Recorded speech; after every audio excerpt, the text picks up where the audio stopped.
कांग्रेस विधायक मामन खान को मिली regular bell का कांग्रेस विधायक मोहम्मद इलियास ने स्वागत किया है। जी मीडिया से बातचीत में कांग्रेस विधायक मोहम्मद इलियास ने कहा कि हम शुरू से ही कह रहे थे कि नूंह में जो हिंसा हुई थी उसमें मामन खान का कोई रोल नहीं था।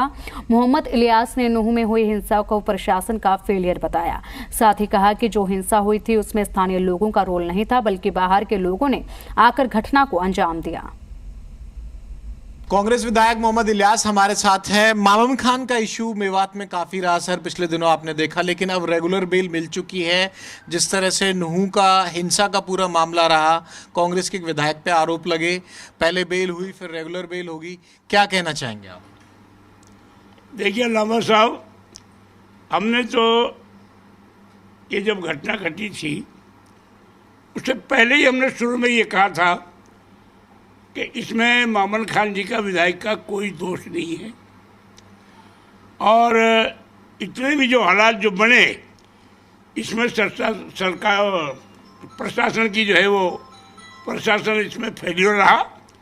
हमने समय समय पर तीनों विधायकों ने, आदरणीय आफ्ताब जी ने भी, मामन जी ने भी, मैंने भी, समय से जिस वक्त तक ये घटना हादसा नहीं हुआ था उससे पहले हमने एसपी साहब से, डीसी साहब से बराबर हम संपर्क में रहे, लेकिन उन्होंने, मैं ये समझता हूँ उसमें उनकी लापरवाही रही जिससे ये घटना को अंजाम दिया गया। नहीं, लेकिन रेगुलर बेल के बाद कोई रिएक्शन जो निर्दोष तो हमने पहले भी कहा था, और हम माननीय कोर्ट का भी हम धन्यवाद करते हैं, स्वागत करते हैं। उन्होंने जो फैसला किया वो बिल्कुल सही है, हम उस पर स्वागत करो, मैंने बोल दिया। कहिए, अमन चैन अब बना रहेगा आगे? इस घटना का परिणाम दुष्परिणाम उस इलाके में, क्योंकि मेवात की जब बात आती है तो एक दामन पर दाग लग गया। मैं ये नहीं कह रहा किस वजह से लग गया, पूरे हरियाणा के लिहाज से अगर कोई घटना होती है तो पूरे राज्य पे लगती है। देखिए लामा साहब, जहाँ तक अमन की और दाग की बात है, दाग तो जब लग जाता है तो वो इतनी आसानी से आहिस्ता आहिस्ता ही ख़त्म होता है। अमन का भी यही मामला है। अमन भी पहले के मुकाबले में लगभग अमन जो है वो बराबर जो है वो अमन होता जा रहा है।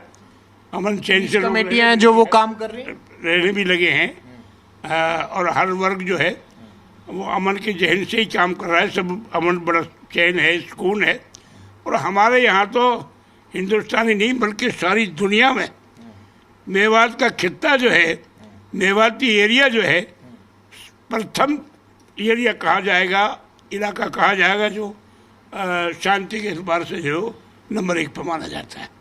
ये भी हमारी बदकिस्मती है कि दूसरे लोगों ने, बाहरी लोगों ने आकर हमारे यहाँ दंगा कराने का काम किया, जबकि आज भी मैं ये समझता हूँ कि हमारा यहाँ लोकल बहुत ज़्यादा इन्वॉल्व इसमें नहीं था, तो बाहर के लोगों ने इसी घटना को अंजाम दिया। सांसद साहब के कई दिनों बयान आते हैं आपके जो इलाके के, भले ही आपकी राजनीतिक दल से ना हो। राविंद्र जी साहब साफ साफ कई बार हिंट करते हैं, अपनी पार्टी लाइन से अलग भी हिंट करते हैं। तो वहाँ के जो मौजूदा सांसद हैं, केंद्रीय राज्य मंत्री भी हैं, उनकी प्रतिक्रियाओं से क्या असर रहा वहाँ? राविंद्र जी साहब, उन्होंने अपने तौर पर, मैं तो उनकी बड़ी सराहना करता हूँ। उन्होंने जब ये घटना घटी थी उन्होंने सही बात कही थी कि उन्होंने एक बात कही थी शोभा यात्रा के ऊपर कि मैं अपनी ज़िंदगी में, उम्र में पहली शोभा यात्रा देखता हूँ, देखिए मैंने सुना है कि जिसमें हथियारों का इस्तेमाल किया गया, हथियार लाए गए। हमने तो कभी ऐसी शोभा यात्रा, धार्मिक शोभा यात्रा नहीं थी जिसमें हथियारों से निकाली गई हो। इसलिए मैं इसको खंडन करता हूँ। तो मैं तो उसके बयान से बिल्कुल सहमत हूँ। नहीं, बाद में उनका आना जाना उस इलाके, बाद में आना जाना भी रहा है, अभी भी है शायद, मुझे डेट तो मालूम नहीं, अभी भी शायद मेवात में शायद उनका कोई प्रोग्राम है।